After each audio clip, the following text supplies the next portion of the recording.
تحریف شدہ اس ملت میں، ملت حنیفیہ جو تحریف شدہ تھی، اس کی اصلاح میں تشریع اسلامی کا کیا کردار ہے، اسلامی تشریع کا، اسلامی احکامات کے نفاذ کا۔ وبالجملہ خلاصہ کلام یہ ہے، فقط کان تطرق الی العبادات، راستہ حاصل کر لیا تھا عبادات کی طرف، یہ لفظی ترجمہ ہے۔ مفہوم یہ ہے آگے فطور عظیم آئے گا، راستہ حاصل کیا تھا فطور عظیم نے، بہت بڑے بگاڑ نے، عبادات میں بڑا بگاڑ داخل ہو گیا تھا۔ وہ عبادات کیا تھی؟ طہارت بھی، نماز بھی، روزہ بھی، زکوٰۃ بھی اور حج بھی، اور اسی طرح ذکر، اللہ کو یاد کرنا، اس سب میں بڑا بگاڑ پیدا ہوا۔ طہارت کا نظام بگڑ گیا تھا، نماز کا نظام پہلے سے تھا بگڑ گیا تھا، روزہ اور زکوٰۃ یہ چیزیں تھیں لیکن بگڑ گئی تھی، حج کا تصور تھا لیکن صحیح طریقہ اس کا نہیں رہا تھا، اور اسی طرح ذکر اللہ میں بھی معاملات بگڑے ہوئے تھے۔ نماز پہلے سے تھی۔ امام اہل سنہ حضرت مولانا سرفراز خان صفدر رحمہ اللہ نے اپنی کتاب گلدستہ توحید میں اس کی مثالیں پیش کی ہے کہ زمانے جاہلیت میں یہ لوگ نماز پڑھتے تھے، اس کا وجود تھا۔ اسی طرح روزے کا تصور تھا، روزے تو رکھتے تھے، زکوٰۃ مخصوص طریقے کے ساتھ مال خرچ کرنا، تو ان میں بہت بڑا بگاڑ پیدا ہوا تھا۔ اور بگاڑ کس وجہ سے تھا اس کی وجوہات بتاتے ہیں۔ ایک پہلو اس کا یہ تھا کہ پابندی میں سستی بہت زیادہ تھی، نہ کوئی نماز پڑھتا ہے، نہ کوئی روزہ رکھتا ہے، نہ زکوٰۃ ادا کرتا ہے، حج کا مسئلہ ہے، اسی طرح ذکر کا، سستی کا پہلو ایک حوالہ یہ تھا۔ دوسری شکل اس کی یہ تھی کہ لوگ اس میں اختلاف کرتے تھے، باہمی لوگوں کو اختلاف تھا ان عبادات کے بارے میں، اور اختلاف اس وجہ سے تھا کہ اکثر سے وہ واقف نہیں تھے، تو پھر اختلاف تو ہوتا ہے۔ اس کے ساتھ ہی جاہلی تحریفات اس کے اندر گھس گئی، جاہلی تحریفات، عبادت کے اندر جاہلی تحریفات، بت پرستی آ گئی، ننگا طواف آ گیا، اسی طرح اور بہت ساری برائیاں داخل ہو گئی، جاہلی تحریفات۔ تو قرآن پاک نے کیا کیا ہے؟ فَأَصْلَحَ الْقُرْآنُ الْعَظِيمُ ذَلِكَ الْاخْتِلَالَ كُلَّهُ وَسَوَّاهَا حَتَّى اسْتَقَامَ أَمْرُهَا۔ قرآن پاک نے اس بگاڑ کی اصلاح کی ہے اور ان عبادات کو بالکل سیدھا کر لیا ہے، درست کر لیا ہے۔ عبارت دوبارہ سن لے، وبالجملہ خلاصہ کلام یہ ہے کہ فقط کان تطرق، راستہ حاصل کیا عبادات کی طرف، من الطہارت، وہ یہ عبادات جو ہے نا اس کا بیان ہے، من، وہ طہارت ہو، نماز ہو، صوم ہو، زکوٰۃ ہو، حج ہو، ذکر ہو، اس کی طرف راستہ حاصل کر لیا تھا فطور عظیم، ان بڑے بگاڑ نے، من جہت التساہل فی اقامتہا، تساہل کی جہت سے، تساہل کی کے حوالے سے، ایک وجہ اس کی تساہل ہے، تساہل کی جہت سے فی اقامتہا، اس کی پابندی میں تساہل ہو رہا تھا۔ دوسری جہت واختلاف الناس فیہا، لوگوں کا اس میں اختلاف، اس حوالے سے بھی، اور اختلاف کیوں تھا؟ بسبب عدم معرفت اکثرہا، کہ اکثر عبادات ان کو معلوم نہیں۔ پھر بگاڑ کی ایک صورت یہ بھی تھی، وہ تصرف التحریفات الجاہلیت الیہا، کہ اس کی طرف جاہلی تصرفات نے، تحریفات نے بھی راستہ حاصل کر لیا تھا، تصرف، سرنگ حاصل بنا لیا تھا جہاں پانی داخل ہوتا ہو، تو جاہلی تحریفات گویا اندر داخل ہو گئی۔ فاصلح القرآن العظیم، قرآن پاک نے اصلاح کی، ذالک الاختلال کلہ، اس سارے بگاڑ کی، طہارت کے حوالے سے بگاڑ ختم، نماز کے حوالے سے، روزے کے حوالے سے، زکوٰۃ، حج اور ذکر کے حوالے سے،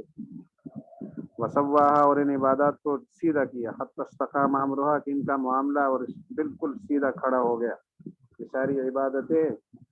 بالکل منظم ہو کر، صاف ستھری ہو کر سامنے آئی۔ واما تدبیر المنزل، اور بہرحال تدبیر منزل کے حوالے سے، فقد کانت حدثت فیہ رسوم ضارہ، خاندانی نظم کے اندر نقصان دہ رسومات داخل ہو گئی تھی، نقصان دہ رسومات، وانواع تعدن، قسم قسم کی زیادتیاں، وعتوبن، اور سرکشیاں، گھر کا نظم جو ہے وہ سرکشیوں سے بھرا ہوا تھا۔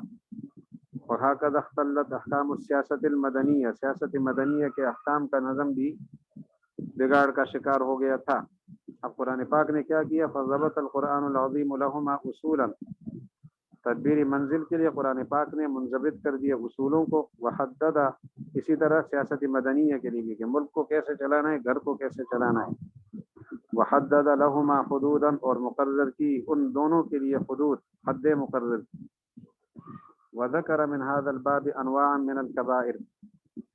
تدبیر منزل اور سیاست مدنیہ کے حوالے سے بڑی بڑی زیادتیاں بھی بیان کی اور کوتاہیاں بھی بیان کی کہ تدبیر منزل کے حوالے سے لوگ کیا کیا زیادتیاں کرتے ہیں، یتیم کے ساتھ ان کا معاملہ کیا ہوتا ہے، بیویوں کے ساتھ کیا ہوتا ہے، اور بچیوں کے ساتھ ان کے رویے کیا ہوتے ہیں، اور غریب کے ساتھ کیا معاملہ ہوتا ہے، مسکین فقیر کے ساتھ بڑے بڑی زیادتیاں بیان کی اور بہت ساری کوتاہیوں کا ذکر کیا، لتحترز الامت عنہا، تاکہ امت ان کوتاہیوں سے اور ان کبائر سے بچے، وذکر من هذا الباب، اور اس باب میں سے انواع کو ذکر کیا، کبائر من الکبائر، کبائر میں سے قسم قسم کی زیادتیاں، وکثیر من الصغائر، اور بہت سارے صغائر کو اور کوتاہیوں کو ذکر کیا تاکہ امت ان سے بچے۔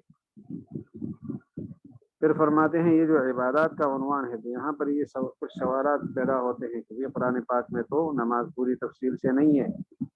اس کو کیسے بیان کیا؟ اور آپ تو نے تو دعویٰ کیا ہے کہ بالکل سیدھا کر دیا عبادات کا نظم۔ فرماتے ہیں وذکر مسائل الصلاۃ اجمالا، نماز کے مسائل کو قرآن پاک میں اجمالا ذکر کیا ہے، لیکن اس کے لیے لفظ استعمال کے اقامت الصلاۃ، اور اقامت الصلاۃ اجمالی لفظ ہے، اجمالی لفظ، نماز قائم کرنا، اس کی پابندی کرنا، اس کی شکل کیا ہوگی، رسول اللہ صلی اللہ علیہ وسلم نے اس کی تفصیل بیان کی کہ اذان دی جائے گی، یہ ہے اقامت الصلاۃ کی پہلی سیڑھی، مساجد بنائی جائیں گی، جماعت قائم ہوگی، اس کے لیے اوقات کو متعین کیا کہ وقت سے آگے پیچھے کرنا اقامت الصلاۃ نہیں ہے۔ وکذالک ذکر مسائل الزکوٰۃ بالاختصار، قرآن پاک نے زکوٰۃ کے مسائل کو اختصار کے ساتھ ذکر کیا، لیکن رسول اللہ علیہ السلام نے مکمل تفصیل بیان کی، ایما تفصیل، مکمل تفصیل۔ روزے کو قرآن پاک میں کہاں ذکر کیا؟ سورہ بقرہ میں۔ حج کو کہاں ذکر کیا؟ سورہ بقرہ میں اور سورہ حج میں، کچھ ارکان اس کے سورہ بقرہ میں ہیں اور کچھ سورہ حج میں۔ جہاد کو ذکر کیا سورہ بقرہ میں اور سورہ انفال، اور اس کے علاوہ اور متفرق مقامات پر سورہ آل عمران وغیرہ میں بھی۔ حدود کو ذکر کیا سورہ مائدہ میں، ڈاکو کی کیا سزا ہے، انما جزاء الذین یحاربون اللہ ورسولہ، چور کی کیا سزا ہے، والسارق والسارقۃ فاقطعوا ایدیہما جزاء بما کسبا، اور سورہ نور میں بدکار کی سزا، الزانیۃ والزانی فاجلدوا کل واحد منہما مئۃ جلدہ۔ میراث کے مسائل سورہ نساء کے اول میں، یعنی 11ویں اور 12ویں نمبر آیت میں، اور پھر آخر میں۔ نکاح، طلاق سورہ بقرہ، نساء اور سورہ طلاق وغیرہ صورتوں میں ان کا ذکر کیا ہے۔ تو اب یہ تدبیر منزل بھی سامنے آ گئی کن کن صورتوں میں ہے، اور جو حدود ہے نا یہ سیاست مدنیہ ہے، حدود سے ملک کا نظم کنٹرول کرنا ہوتا ہے، تو حدود سورہ مائدہ اور سورہ نور میں ہے، یہ سیاست مدنیہ۔ جہاد یہ بھی سیاست مدنیہ کے لیے ہے، اور عبادات میں نماز، روزہ، حج، زکوٰۃ کا ذکر ہوا، اور میراث اور نکاح، طلاق یہ تدبیر منزل کا بیان۔ وَإِذَا عَرَفْتَ هَذَا الْقِسْمَ، آگے تذکیر بے ایام اللہ کی ایک قسم بیان کر رہے ہیں۔ احکام کا ذکر مکمل ہوا، شریعت اسلامیہ کا کردار بھی بیان کیا، لیکن تذکیر بے ایام اللہ ایک اس کی عمومی شکل تھی جو پیچھے بیان ہوئی، جس سے ساری امت ایک ساتھ فائدہ، یکساں فائدہ اٹھاتی ہے، لیکن تذکیر بے ایام اللہ میں کچھ چیزیں خصوصی ہیں، خاص قسم کی ہیں، جس سے خاص لوگ فائدہ اٹھاتے ہیں، اس کا بیان، چونکہ ان کو اشاروں میں بیان کیا ہے، بڑی تفصیلات ان کی نہیں ہے۔ تو دوسری قسم جو تذکیر بھی ایام اللہ کی ہے، ان میں سب سے پہلے یہ کہ کہیں سوال ہوتا ہے اور جواب دیا جاتا ہے، یسألونک عن الأہلہ قل ہی مواقیت للناس والحج۔ تذکیر بھی ایام اللہ میں یہ بھی ہے کہ کہیں حادثہ پیش آیا تھا، مسلمانوں نے جان مال کو خرچ کیا، منافقین نے وہاں بخل سے کام لیا، خواہشات کی پیروی کی، اس کو بیان کر کے اللہ تعالیٰ مومنین کی تعریف فرماتے ہیں اور منافقین کی مذمت فرماتے ہیں۔ یہ بھی ایک شکل ہے تذکیر بھی ایام اللہ کی، مخصوص شکل کی صورتیں، سوال کا جواب،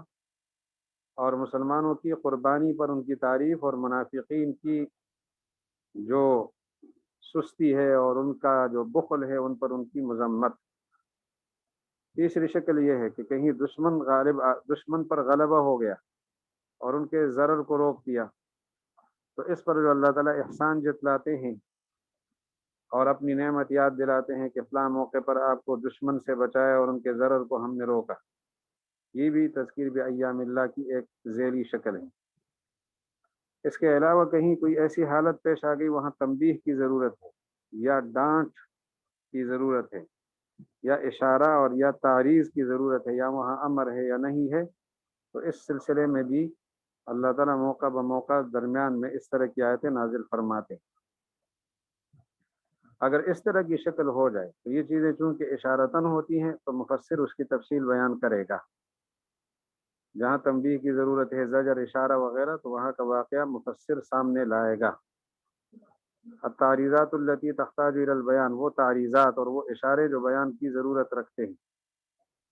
اذا عرفت هذا القسم الذي تعم فائدته جميع الامه، جب آپ نے اس قسم کو جان لیا جس میں عام خطاب ہے اور ان میں کوئی شان نزول ضروری نہیں ہے، جس کا فائدہ پوری امت کو شامل ہے، تو یہاں ایک اور قسم ہے اور وہ یہ کہ انه كان يعرض عليه سؤال، آپ علیہ السلام کی خدمت میں سوال پیش کیا جاتا ہے، فيجيب عنه، اور آپ اس کا جواب دیتے ہیں، اس کی تفصیل کی ضرورت ہوتی ہے۔ پھر او یقع حادثہ یا او تقع حادثۃ، حادثہ واقع ہوتا ہے، یجود فیہا المؤمنون بانفسهم واموالهم، مومنین اس میں خرچ کرتے ہیں اپنی جان اور اپنے اموال، ویمسک المنافقون، اور منافقون اس میں روکتے ہیں، بخل سے کام لیتے ہیں، ویتبعون الہوا، اور خواہشات کی پیروی کرتے ہیں۔ تو ایسے موقع پر فیمدح اللہ تعالی المؤمنین ویذم المنافقین ویتوعدهم،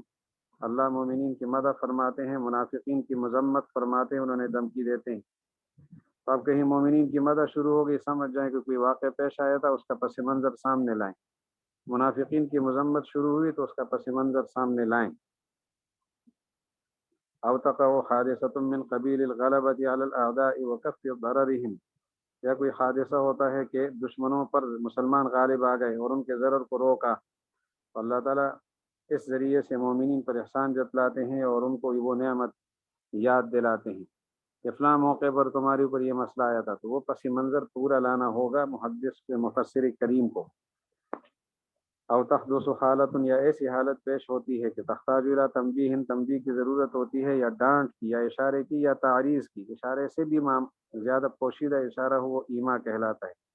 یا امر کی یا نہیں کی، تو اللہ تعالیٰ اس سلسلے میں بھی آیتیں نازل فرماتے ہیں۔ وما كان من هذا القبیل، جب یہ صورتیں ہوں، فلا بد للمفسر من ذکر تلك القصص بطریق الاجمال، تو اجمالی طور پر ان قصوں کو یہاں بیان کرنا ہوگا، کیونکہ قصہ قرآن پاک میں نہیں ہوگا، وہاں کہیں تنبیہ ہوگی، کہیں زجر، کہیں اشارہ، اجمال ایما ہوگا، امر نہیں، اچانک حکم بدل جائے گا، یا احسان جتلا رہے ہیں اللہ تعالیٰ، یا منافقین کی مدح فرما رہے ہیں، منافقین کی مذمت، یا کسی سوال کا جواب ہے، تو پس منظر لانا ہوگا۔ امثلتها، اس کی مثالیں، مثلا بدر کے واقعات کی تعریضات موجود ہیں، پورا قصہ تو بیان نہیں ہے من کل الوجوہ، لیکن تعریضات ہیں سورہ بدر میں، سورہ انفال میں، اور کچھ حصہ اس کا سورہ آل عمران میں بھی ہے۔ غزوہ احد کی تعریضات سورہ آل عمران میں ہے، اور غزوہ خندق کے قصے کی طرف اشارات سورہ احزاب میں ہے۔ سورہ حدیبیہ کا واقعہ سورہ فتح میں ہے، اسی طرح بنو نذیر کا واقعہ سورہ حشر میں ہے، اسی طرح فتح مکہ اور پر تحریض ابھارنا اور غزوہ تبوک پر ابھارنا، اس کا ذکر سورہ براءت میں ہے۔ حجۃ الوداع کی طرف اشارات اگر ہیں تو سورہ مائدہ میں ہیں، اور اسی طرح حضرت زینب رضی اللہ عنہ کے واقعہ کی طرف اشارہ سورہ احزاب میں ہے۔ باندی کو اپنے اوپر حرام کرنے کا واقعہ سریہ انہوں نے لکھا ہے، اصل میں رسول اللہ علیہ السلام نے قسم کھائی تھی ایک موقع پر کہ میں آئندہ شہد استعمال نہیں کروں گا، سورہ تحریم اس میں نازل ہوئی۔ بعض مفسرین فرماتے ہیں کہ آپ نے فرمایا تھا میں حضرت ماریہ قبطیہ کے پاس پھر نہیں جاؤں گا، تو سریہ، یہ دونوں پہلو ہیں، سریہ کا معنی تو وہی امہ ہے، لونڈی، لیکن بعض حضرات نے سریہ کا معنی سر سے کیا ہے، سر، راز، کوئی راز تھا، اور راز کی پوشی کوئی چیز تھی جو حضور نے اپنے اوپر حرام کر دی تھی، تو بعض نے اسے شہد سے تعبیر کیا، بعض نے دوسری چیزوں سے، سورہ تحریم میں اس کا بیان۔ یا اس کے علاوہ وہ جو راز تھا رسول اللہ علیہ السلام نے حضرت حفصہ کو بتایا تھا، حضرت عائشہ رضی اللہ عنہ کو بتایا تھا، اور انہوں نے حضرت حفصہ کو بتایا، تو اس کی طرف اشارہ۔ اسی طرح افک، الزام لگا تو ام المومنین پر رضی اللہ عنہ، سورہ نور میں اس کی تفصیل، وہاں تو اشارہ ہے، تفصیلات بیان کرنی ہوں گی تب آگے پھر آیات سمجھ آئیں گی۔ جنات نے رسول اللہ علیہ السلام کی تلاوت سنی تھی، سورہ جن اور سورہ احقاف میں اس کا ذکر ہے، ان کی تعداد کتنی تھی، کہاں سے آئے تھے۔ اور اسی طرح مسجد زرار کا بیان سورہ براءت میں ہے، کس پس منظر میں یہ مسجد بنی تھی۔ اور اسراء کا واقعہ، مسجد حرام سے مسجد اقصی تک کا سفر بنی اسرائیل کے آغاز میں، یہ اشارات ہیں، تفصیل لانی ہوگی مفسر کو۔ وَهَذَا الْقِسْمُ مِنَ الْآيَاتِ الْكَرِيمَةِ فِي الْحَقِيقَةِ، یہ جو اشارات ہیں تو در حقیقت یہ بھی تذکیر بایام اللہ کی قسم میں سے ہے، ولیکن لما کان حق الاشارات فیہا متوقفا علی سماع القصہ، ان میں اشارات کا جو حل ہے، حل الاشارات، وہ پورے قصے کے سننے پر موقوف ہے، تو میزت عن سائر اقسامها، دیگر اقسام سے میں نے ان کو الگ ذکر کیا، تذکیر بایام اللہ کی خاص قسم۔ اب اس کے حوالے کا تو وقت نہیں ہے کہ یہ جو صورتوں میں اشارات ہیں ان کا حوالہ دیا جائے کہ کہاں کہاں ان کا بیان ہے۔ یہ جو شروع میں آپ نے پہلا حصہ پڑھا، تذکیر بالموت و بعد الموت، اس پر جو اشارات فرمائے کہ مرنے کے وقت انسان کی کیفیت کو اللہ تعالیٰ نے بیان کیا ہے، تو اس کو ذرا دیکھ لیں، کچھ حوالے آپ کی خدمت میں عرض کر لیتے ہیں۔ مرنے کے وقت انسان کی کیا کیفیت ہوتی ہے، سورہ قیامہ، لا اقسم بیوم القیامہ ولا اقسم بالنفس اللوامہ، اس میں والتفت الساق بالساق الی ربک یومئذ المساق، یہ جو آیتیں ہیں، آیت 26 سے آگے، تو 3-4 آیتوں میں مرنے کے وقت کی کیفیت کا بیان ہے۔ اس طرح دوزخ کا پیش کرنا، النار یعرضون علیہا غدوا وعشیا، سورہ مومن میں 46 نمبر آیت میں ذکر ہے، دوزخ کو پیش کیا جاتا ہے۔ جنت کا ذکر نہیں ہے، لیکن ایک ضد کا ذکر ہو تو دوسری ضد سمجھ آ جاتی ہے، تو مسلمانوں کے اوپر گویا جنت کو بھی پیش کیا جائے گا۔ عذاب کے فرشتے ظاہر ہوتے ہیں، سورہ انفال میں اس کا ذکر ہے، 10واں پارہ 50 نمبر آیت۔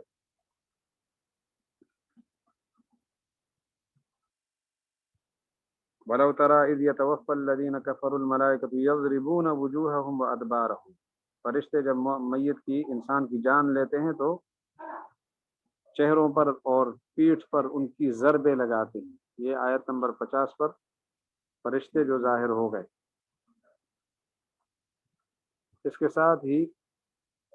حضرت عیسیٰ علیہ السلام کے نزول کا واقعہ سورہ زخرف، وَإِنَّهُ لَعِلْمٌ لِلسَّاعَةِ فَلَا تَمْتَرُنَّ بِهَا وَاتَّبِعُونِ، آیت نمبر 61، اس میں ذکر ہے عیسیٰ علیہ السلام آئیں گے۔ دجال کا ذکر تو یہاں نہیں ہے، یعنی قرآن پاک میں، لیکن عیسیٰ علیہ السلام کے نزول کے ساتھ وہ لازم ہے، اس لیے اس کا ذکر التزامی طور پر ہو گیا۔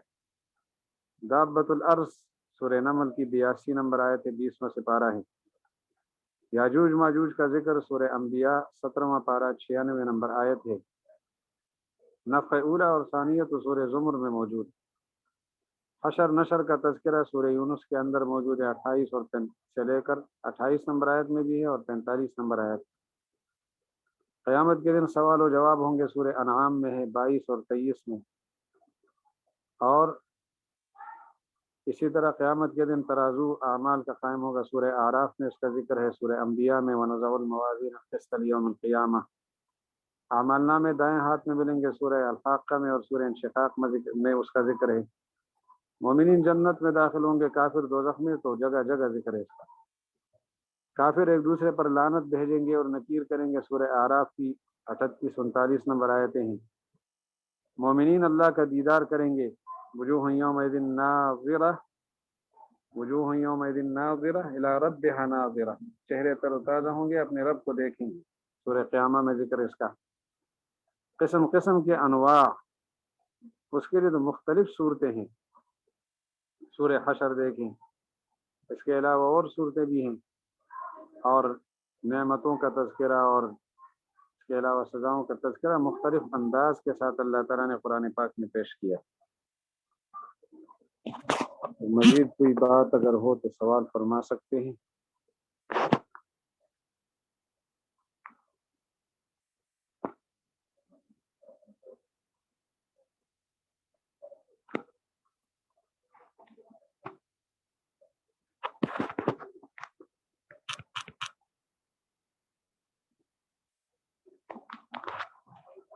ہوم ورک جو ہے یہی جو آج آپ نے سبق پڑھا ہے تو اس کا خلاصہ لکھیں، اور پچھلے بھی میرے پاس محفوظ ہیں، انشاءاللہ وہ میں ان کے نمبر آپ کو بھیجتا ہوں۔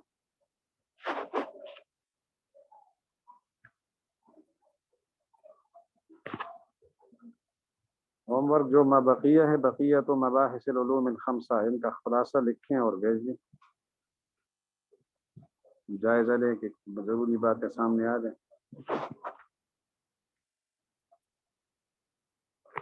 اس سے پہلے جو خلاصے سامنے آئے ہیں بہت اچھے اور بہت دلچسپ۔